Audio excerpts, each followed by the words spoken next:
ಇಂದ ಮಕ್ಕಳಿಗೆ ಕುಂತ್ರ ನನಗೆ ಮಾತು ಬರಂಗಿಲ್ಲ. ಈ ಕಡೆ ಮುಂದೆ ಬರ್ರಿ ಎಲ್ಲರೂ ಚಂದ ಒಂದೆರಡು ಚಿಂತನೆಯನ್ನು ಹಂಚ್ಕೊಳ್ಳೋಣ ಅಂತ. ಓಂ ಶ್ರೀ ಗುರು ಬಸವಲಿಂಗಾಯ ನಮಃ. ನನ್ನ ಧರ್ಮ ಭಾರತ ಧರ್ಮ, ನನ್ನ ಕುಲ ಕನ್ನಡ ಕುಲ, ನನ್ನ ಪಕ್ಷ ಭಕ್ತಿ ಪಕ್ಷ, ನನ್ನ ಯಾಗ ಸೇವಾ ಯಾಗ, ನನ್ನ ಈಶ್ವರ ಶ್ರೀ ಗುರು ಬಸವೇಶ್ವರ.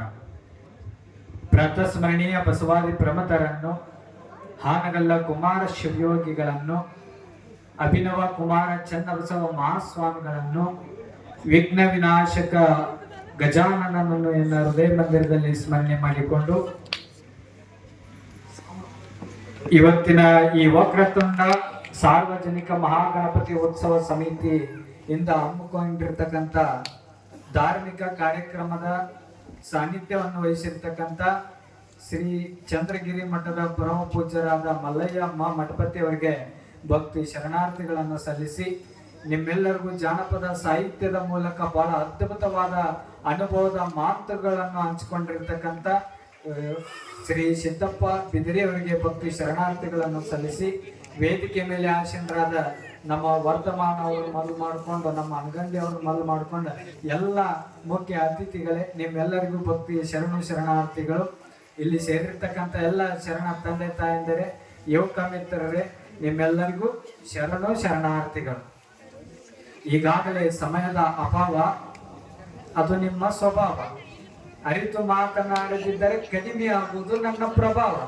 ಅದಕ್ಕೆ ನನ್ನ ಪ್ರಭಾವ ಕಡಿಮೆ ಮಾಡಿಕೊಳ್ಳಾರದೆ ಕೇವಲ ಒಂದು 10-15 ನಿಮಿಷದೊಳಗೆ ನನ್ನ ಮಾತುಗಳನ್ನ ಮುಗಿಸ್ತೀನಿ. ನನ್ನ ಸದ್ಯಕ್ಕೆ ನನ್ನ ಪರಿಸ್ಥಿತಿ ಹೆಂಗಾಗೈತೆ ಅಂದ್ರೆ, ಈಗ ಸದ್ಯಕ್ಕೆ ದೇವಸ್ಥಾನದಲ್ಲಿರುವುದು ಗಂಟೆ, ಮರುಭೂಮಿಯಲ್ಲಿರುವುದು ಒಂಟೆ, ಟಿವಿ 9ದಲ್ಲಿ ಬರುವುದು ಈಗ ಉಂಟೆ.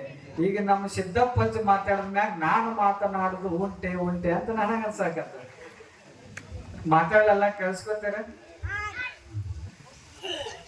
ಬಹಳ ವಿಶೇಷವಾಗಿ ನಮ್ಮ ಆಲ್ಗೂರ್ ಗ್ರಾಮದ ಎಲ್ಲ ಯುವಕ ಮಿತ್ರರು ಪ್ರತಿ ವರ್ಷ ಈ ಧಾರ್ಮಿಕ ಕಾರ್ಯಕ್ರಮವನ್ನು ಮಾಡ್ತಾ ಬಂದಿದ್ದಾರೆ. ಈ ಗಣಪತಿ ಹಬ್ಬ ಹೆಂಗ್ ಉಟ್ಕೊಂಡ್ ಬಂದೈತ ಅಂತಕ್ಕಂಥ ನಮ್ಮ ವರ್ಧಮಾನ ಅವರು ನಿಮ್ಗೆಲ್ಲ ತಿಳಿಸಿದ್ದಾರೆ. ನಮ್ಮ ಭಾರತೀಯರನ್ನೆಲ್ಲ ಒಗ್ಗೂಡಿಸಿಕೊಂಡು ನಾವು ಸ್ವತಂತ್ರವನ್ನು ತರಬೇಕಾಗಿತ್ತಂದ್ರೆ ಅದು ಗಣಪತಿಯ ಹಬ್ಬವನ್ನು ನೆಪವನ್ನು ಮಾಡಿಕೊಂಡು ನಮ್ಮ ಭಾರತವನ್ನು ಒಗ್ಗೂಡಿಸ್ಬೇಕಂತ ತಿಳ್ಕೊಂಡು ಪ್ರಪ್ರಥಮ ಬಾರಿಗೆ ಗಣಪತಿಯ ಹಬ್ಬವನ್ನು ಪ್ರಾರಂಭ ಮಾಡಿದವರು ಮನೆ ಒಳಗಿರುವಂತ ಗಣಪತಿಯನ್ನ ಬೀದಿಗೆ ತಂದು ಗಣಪತಿ ಹಬ್ಬವನ್ನು ವಿಜೃಂಭಣೆಯಿಂದ ಆಚರಿಸಿದಂಗೆ ಮಾಡಿದವ್ರು ಯಾರಂತಂದ್ರ ಅದು ನಮ್ಮ ಬಾಲ್ ಗಂಗಾಧರನಾಥ್ ತಿಲಕರು ಅಂತಕ್ಕಂಥ ನಾವೆಲ್ಲರೂ ಸಹಿತ ಅರ್ಥ ಮಾಡ್ಕೋಬೇಕು. ಅವಾಗಿನಿಂದ ಬಂದಂತ ಪದ್ಧತಿ ಈಗೂ ಸಹಿತ ನಾವೆಲ್ಲರೂ ಒಗ್ಗಟ್ಟಾಗ್ಬೇಕಾಗ್ಯದ. ಅವಾಗ ಸ್ವತಂತ್ರಕ್ಕಾಗಿ ನಾವೆಲ್ಲರೂ ಒಗ್ಗಟ್ಟಾಗ್ಬೇಕಿದ್ರೆ ಈಗ ಎದರಿಂದ ಒಗ್ಗಟ್ಟಾಗ್ಬೇಕಾಗ್ಯತ್ತಂದ್ರ ಜಾತಿಯಿಂದ ಒಗ್ಗಟ್ಟ, ಧರ್ಮದಿಂದ ಒಗ್ಗಟ್ಟು. ಬರೇ ಜಾತಿ ಮಾಡ್ಕೊತ ಜಗಳಾಡ್ಕೊತ ಹೊಂಟೆ, ನಮ್ದು ಆ ಧರ್ಮ ನಮ್ದು ಈ ಧರ್ಮ ಅಂತ ಜಗಳಾಡ್ಕೊತ ಹೊಂಟೇವಿ. ಅಂತವ್ರು ಆಗ್ಬಾರ್ದು. ನಾವ್ ಎಲ್ಲರೂ ಭಾವೈಕ್ಯತೆಯಿಂದ ಬದುಕಬೇಕು. ಈ ಸಮಾಜದೊಳಗ, ನಮ್ಮ ಭಾರತ ದೇಶದೊಳಗ ಸರ್ವ ಜನಾಂಗದ ಶಾಂತಿಯ ತೋಟ ಅದು ನಮ್ಮ ಭಾರತ ದೇಶ ಅಂತ ಕರೀತಾರ. ವಿವಿಧತೆಯಲ್ಲಿ ಏಕತೆಯನ್ನು ಕಾಣುವಂತ ದೇಶ ಅದು ನಮ್ಮ ಭಾರತ ದೇಶ.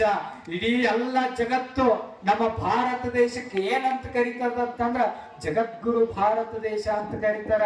ವಿದೇಶದವ್ರು ನಮ್ಮ ಭಾರತ ದೇಶಕ್ಕೆ ಬಂದ್ರಂದ್ರ ಹಚ್ಚಿ ನಮಸ್ಕಾರ ಮಾಡಿ ನಮ್ಮ ಭಾರತ ದೇಶಕ್ಕೆ ಬರ್ತಾರ. ಅಂದ್ರ ಅದು ಎದರ ತಾಕತ್ತಂದ್ರ ನಮ್ಮ ದೇಶದೊಳಗ ದೊಡ್ಡ ವಿಜ್ಞಾನಿಗಳು, ದೊಡ್ಡ ಶ್ರೀಮಂತರು ಅದರಂತ ನಮ್ಮ ಭಾರತ ದೇಶಕ್ಕೆ ಕಿಮ್ಮತ್ ಬಂದಿಲ್ಲ. ನಮ್ಮ ಭಾರತ ದೇಶಕ್ಕೆ ಎದಕ್ಕೆ ಕಿಮ್ಮತ್ ಬಂದದಂದ್ರ ನಮ್ಮ ಭಾರತದ ಪ್ರತಿ ಮಣ್ಣಿನ ಕಣದೊಳಗೂ ಭಕ್ತಿ ತುಂಬೈತೆ ಅಂತ ತಿಳ್ಕೊಂಡು ನಮ್ಮ ಭಾರತ ದೇಶಕ್ಕೆ ಕಿಮ್ಮತ್ ಬಂದ. ನಮ್ಮ ಮೂಲ ಭಾರತದ ಆತ್ಮವೇ ಆಧ್ಯಾತ್ಮವಿಲ್ಲದ ವಿದ್ಯೆ, ರಾಮನಿಲ್ಲದ ಅಯೋಧ್ಯೆ ಅಂತ ಕರೀತಾರೆ. ನಮ್ಮ ಜೀವನದೊಳಗೆ ಏನ್ ಬೇಕಾದಿತ್ತಿರ್ಬೋದು. ಇವತ್ತು ಕೋಟ್ಗಟ್ಲೆ ಆಸ್ತಿ, ದೊಡ್ಡ ಫಾರ್ಚುನರ್ ಕಾರ್ ತಗೊಂಡಿರ್ಬೋದು, ಲಕ್ಷ ರೂಪಾಯಿ ಕೊಟ್ಟ ಅದ್ರೊಳಗೆ ಬ್ರೇಕ್ ಇರ್ಲಿಕ್ಕಂದ್ರೆ ಆ ಕಾರಿಗೆ ಕಿಮ್ಮತ್ತಿಲ್ಲ. ನೀವು ದೊಡ್ಡ ಐಫೋನ್ ತಗೊಂಡಿರ್ಬೋದು, ಲಕ್ಷ ರೂಪಾಯಿ ಕೊಟ್ಟ ಅದ್ರೊಳಗೆ 300 ರೂಪಾಯಿ ಕೊಟ್ಟ ಆ ಫೋನಿಗೆ ರಿಚಾರ್ಜ್ ಮಾಡಿಸ್ಲಿಕ್ಕಂದ್ರ ಆ ಫೋನಿಗೆ ಕಿಮ್ಮತ್ತಿಲ್ಲ. ನೀವು ದೊಡ್ಡ ಹಾಸ್ಪಿಟಲ್ ಕಟ್ರಿ, ಆ ಹಾಸ್ಪಿಟಲ್ದೊಳಗೆ ಒಳ್ಳೆ ವೈದ್ಯ ಇದ್ರ ಆ ಹಾಸ್ಪಿಟಲ್ ಕಿಮ್ಮತ್ ಬರ್ತದ. ನೀವು ಚಲೋ ಒಂದು ದೇವಸ್ಥಾನ ಕಟ್ರಿ, ಆ ದೇವಸ್ಥಾನದೊಳಗೆ ದೇವ್ರ ಮೂರ್ತಿ ಇಟ್ರ ಆ ದೇವಸ್ಥಾನಕ್ಕೆ ಕಿಮ್ಮತ್ ಬರ್ತದ. ಹಂಗ ನಮ್ಮ ಜೀವನದೊಳಗ ನಾವ್ ಏನ್ ಬೇಕಾದ ಗಳಿಸಿದ್ರು ಕೂಡ ಈ ಜೀವನದೊಳಗ ಒಂದ್ ಸ್ವಲ್ಪ ಭಕ್ತಿ ಅನ್ನೋದು ನಮ್ಮ ಹೃದಯದೊಳಗಿದ್ರ ಈ ಮನುಷ್ಯ ಜನ್ಮಕ್ಕೆ ಕಿಮ್ಮತ್ ಬರ್ತದ ಅಂತಕ್ಕಂಥದ್ದು ಅರ್ಥ ಮಾಡ್ಕೋಬೇಕು. ಇದ್ರೊಳಗೆ ಭಕ್ತಿ ಅನ್ನೋದು ಇರಲಿಲ್ಲ ಅಂದ್ರೆ ಇದಕ್ಕೆ ಕಿಮ್ಮತ್ತಿಲ್ಲ. ಇರ್ಬೇಕು. ನಮ್ಮ ಯುವ ಸಮಾಜ ಬಹಳ ಹದಗೆಡಕತ್ತದ ಇವತ್ತಿನ ದಿವಸ. ನಮ್ಮ ಸಿದ್ದಪ್ಪಜ್ಜ ಬಹಳ ಅದ್ಭುತ ಮಾತು ಹೇಳಿದ, ಯಾವ ರಾಜಕಾರಣಿಯಿಂದ ಬೆನ್ನತ್ತಕ್ಕ ಹೋಗೋಣ ಅಂತ ಹೇಳಿದ. ಅವ್ರ ಮಾತ ನಾ ತಗೋತೀನಿ.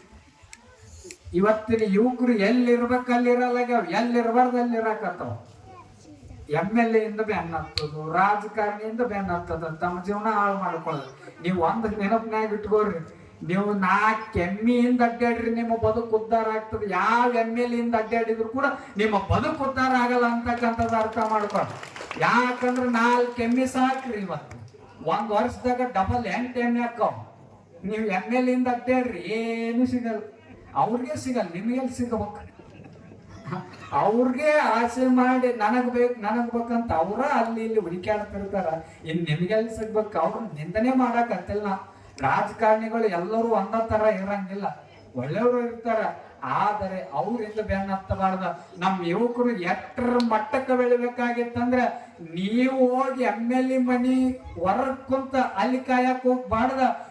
ನೀವು ನಮ್ಮ ಯುವಕರು ಹೆಂಗ ಬೆಳಿಬೇಕಾಗಿತ್ತಂದ್ರ ಯಾವ ರಾಜಕಾರಣಿಗಳ ಮನೆ ಮುಂದೆ ನೀವು ಕುಂದ್ರಾಕ್ ಹೋಗ್ಬಾರ್ದು. ನಿಮ್ ನೋಡ್ಕೊಂಡು ಆ ರಾಜಕಾರಣಿಗಳು ನಿಮ್ ಮನೆಗೆ ಬರ್ಬೇಕು. ಹಂಗ ಬೆಳಿಬೇಕು ನೀವೆಲ್ಲ. ಅಂತ ಯುವಕರು ನೀವೆಲ್ಲರೂ ಕೂಡ ನಿರ್ಮಾಣ ಆಗ್ಬೇಕ.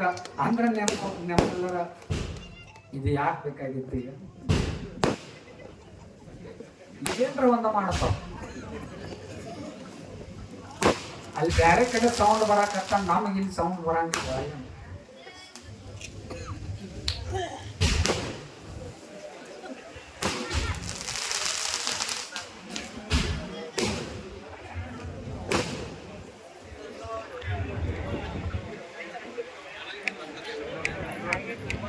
ಮುಗಿತಾ? ಎಲ್ಲಿಗೆ ನಿಂತಿದೆ ನಾನು?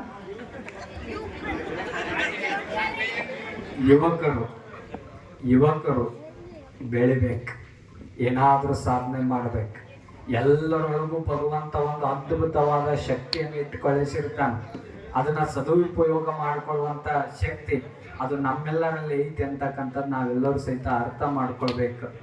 ಯಾಕಂದ್ರೆ ಇವತ್ತಿನ ಯುವಕರು ನಿರುತ್ಸಾಹಿಗಳಾಗಿ ಬದುಕಾಕತ್ತಾವ.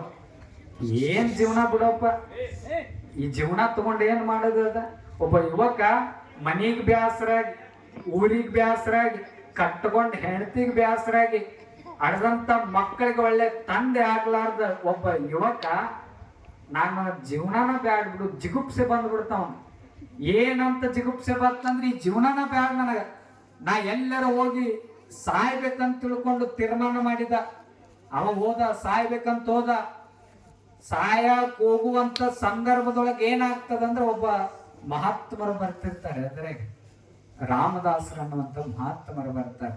ಅವಾಗ ಯುವಕ ಅನ್ಕೋತಾನ, ನಾ ಹೆಂಗಿದ್ರು ಸಾಯವದಿನಿ, ಹೆಂಗಿದ್ರು ಮಹಾತ್ಮರು ಬರಕತ್ತಾರ, ಅವರ ದರ್ಶನ ಮಾಡ್ಕೊಂಡು ನಾ ಸತ್ರ ಆಯ್ತಂತ ತಿಳ್ಕೊಂಡು ಆ ಯುವಕ ಮಹಾತ್ಮರ ಹತ್ರ ಹೋಗ್ತಾನ. ಮಹಾತ್ಮರು ಆರಾಮದಿ ಏನ್ ಮಾಡಾಕತ್ತಿ ಎಲ್ಲ ಆ ಯುವಕನನ್ನು ಮಾತಾಡಿಸಿದಾಗ ಅವಾಗ ಹೇಳದ್, ಏನ್ ಆರಾಮ್ ತಗೊಂಡ್ರಿ ಗುರುಗಳ, ಸಾಕಾಗ್ಬಿಟ್ಟ ಜೀವನ, ಈ ಜೀವನ ತಗೊಂಡ್ ಏನ್ ಮಾಡೋದ, ಎಲ್ಲ ಬ್ಯಾಸರ ಆಗ್ಬಿಟ್ಟದ, ನಾ ಸಾಯಕ್ ಹೊಂಟೀನಿ ಅಂತ ತಿಳ್ಕೊಂಡು ಆ ಯುವಕ ಮಹಾತ್ಮರಿಗೆ ಹೇಳಿದಾಗ ಮಹಾತ್ಮರು ಹೇಳಿದ್ರಂತ, ಆಯ್ತಪ್ಪ ನೀ ಸಾಯಕ್ ಹೋಗ್ತಿ, ನಿನಗ್ ಬೇಡ ಅನ್ನೋದಿಲ್ಲ, ಸಾಯುಕ್ಕಿಂತ ಪೂರ್ವದೊಳಗ ನನ್ನ ಮಠಕ್ಕೆ ಬಂದು ಆಮೇಲೆ ನೀವು ಹೋಗಾಕತ್ತಿ ಅಂತ ತಿಳ್ಕೊಂಡು ಆ ರಾಮದಾಸರ ಆ ಯುವಕರನ್ನ ಕರ್ಕೊಂಡು ಹೋದ್ರು. ಆ ಯುವಕ ಹೋದ, ಮಠಕ್ಕೆ ಹೋದ. 1-2 ತಾಸು ಕುಳಿತುಕೊಂಡ. ಆ ಮಠದೊಳಗ ಏನ್ ಮಾಡ್ತಿರ್ತಾರ ಅಂತಂದ್ರ ಪತ್ರೋಳಿಯನ್ನ ನೇಯ್ತಿರ್ತಾರ. ಊಟ ಮಾಡೋ ಪತ್ರೋಳಿ ನೋಡಿರಲ್ಲ? ಅಲ್ಲಿ ಪತ್ರೋಳಿ ಆ ಮಠದೊಳಗ ಎಲ್ಲರೂ ನೇಯ್ತಿರ್ತಾರ. ಅವಾಗ ರಾಮದಾಸರು 2-3 ತಾಸಾಗಿಂದ ಹೇಳ್ತಾರಂತ ಆ ಹುಡುಗನಿಗೆ, ಓ ಯುವಕ, ನೀ ಸಾಯ್ಬೇಕಂತ ಹೊಂಟಿಯಲ್ಲ, ನೀ ಸಾಯುಕ್ಕಿಂತ ಪೂರ್ವದೊಳಗೆ ಏನ್ ಮಾಡತ್ತಂದ್ರ ಇಲ್ಲಿ 4-5 ಚೀಲ ಇಲ್ಲಿ ಪತ್ರೊಳ್ಳಿ ನೇಯ್ದಿಟ್ಟಾರ, ಇವೆಲ್ಲ ಪತ್ರೊಳ್ಳಿ ತಗೊಂಡ್ ಏನ್ ಮಾಡಂದ್ರ ಹೋಗಿ ತಿಪ್ಪಿಗೆ ಹೋಗಿ ಹೋಗುದು ಬಾ ಅಂತಾರಂತ. ಅವಾಗ ಯುವಕನಿಗೆ ಆಶ್ಚರ್ಯ ಆಗುತ್ತಂತ. ಅಲ್ರಿ ಗುರುಗಳ, ನೀವು ದೊಡ್ಡ ಜ್ಞಾನಿಗಳಂತ ತಿಳ್ಕೊಂಡ ನಿಮ್ಮ ಬೆನ್ನ ಹತ್ತಿ ನಾ ಬಂದೀನಿ, ನಿಮಗೇನ್ರ ಬುದ್ಧಿ ಐತೆ ಇಲ್ಲ? 3-4 ತಾಸು ಕಷ್ಟಪಟ್ಟ ನೇಯ್ದಿರ್ತಕ್ಕಂಥ ಪತ್ರೊಳ್ಳಿ ತಗೊಂಡೋಗಿ ತಿಪ್ಪಿಗೆ ಹೋಗಿ ಅಂತಿರಲ್ಲ, ನಿಮಗ್ ಬುದ್ಧಿ ಐತೆ ಇಲ್ಲ? ಸಮಯ ವ್ಯರ್ಥ ಆಗಲ್ಲ ಅಂತ ತಿಳ್ಕೊಂಡು ಆ ಯುವಕ ಆ ಮಹಾತ್ಮರಿಗೆ ಕೇಳಿದಾಗ ಮಹಾತ್ಮರು ಬಹಳ ಕಿಮ್ಮತ್ತಿನ ಮಾತು ಹೇಳ್ತಾರಂತ. ನಿನಗ 3-4 ತಾಸು ಕಷ್ಟಪಟ್ಟ ನೇಯ್ದಿರ್ತಕ್ಕಂಥ ಪತ್ರೊಳ್ಳಿ ತಗೊಂಡ ತಿಪ್ಪಿಗೆ ಎಸೆದ್ರ ಆ ಪತ್ರೊಳ್ಳಿ ವೇಸ್ಟ್ ಆಗ್ತದ, ಸಮಯ ವ್ಯರ್ಥ ಆಗ್ತದ ಅನ್ನೋ ಬುದ್ಧಿ ನಿನಗಾದ. ಭಗವಂತ ನಿನಗೆ ಎಷ್ಟು ಕಷ್ಟಪಟ್ಟ ಈ ಮಾನವ ಜನ್ಮ ಕೊಟ್ಟಾನಲ್ಲ, ಇದನ್ನ ವ್ಯರ್ಥ ಮಾಡ್ಕೊಳಕ್ ನೀವ್ ಅಂತೀಯಲ್ಲ, ನಿನಗ್ ಬುದ್ಧಿ ಐತಿಯಲ್ಲ ಅಂತ ತಿಳ್ಕೊಂಡು ಮಹಾತ್ಮರಿಗೆ ಕೇಳ್ತಾರ. ಭಗವಂತ ಎಷ್ಟು ಕಷ್ಟಪಟ್ಟು ಈ ಬದುಕು ನಮಗ ಕೊಟ್ಟಿರ್ತಾನಲ್ಲ, ನಾವೇನ್ ಸದುಪಯೋಗ ಮಾಡ್ಕೊಳಕಂತೇವಿ? ಒಂದ್ ಆಕಳ ಎಲ್ಲಿ ಗ್ವಾದಲ್ಯಾಗಿರ್ತದ, ತಿಪ್ಪೆ ಆಗಿರ್ತದ, ಕಸ ತಿಂತದ, ರಸ ಕೊಡ್ತದ. ಹೇಳ್ತಾರ ಆಕಳ ಪ್ರಶ್ನೆ ಮಾಡ್ತದ ಮನುಷ್ಯನಿಗೆ ಏನ್ ಪ್ರಶ್ನೆ ಮಾಡ್ತದ? ಇಟ್ಟರೆ ಸಗಣಿಯಾದೆ, ತಟ್ಟಿದರೆ ಕುರುಳಾದೆ, ಸುಟ್ಟರೆ ನೊಸಲಿಗೆ ವಿಭೂತಿಯಾದೆ, ನೀನಾರಿಗಾದೆಯೋ ಎಲೆ ಮಾನವ, ನೀನಾರಿಗಾದಪ್ಪ. ನಾ ಇಟ್ಟ ಸೆಗಣಿ ಆದ, ಅದನ್ನ ತಟ್ಟಿದ ಕುರುಳ ಹಾಕ್ತೀನಿ, ಅದ ಒಂದ್ ಸ್ವಲ್ಪ ಸುಟ್ಟನೆ ಅಂತಂದ್ರ ಎಲ್ಲರೂ ಹಚ್ಚಿಕೊಳ್ಳುವಂತ ಹಣೆಗೆ ವಿಭೂತಿ ಹಾಕ್ತೀನಿ. ನೀ ಯಾರಿಗೂ ಉಪಯೋಗ ಆಗಕತ್ತಿ? ನಾವ್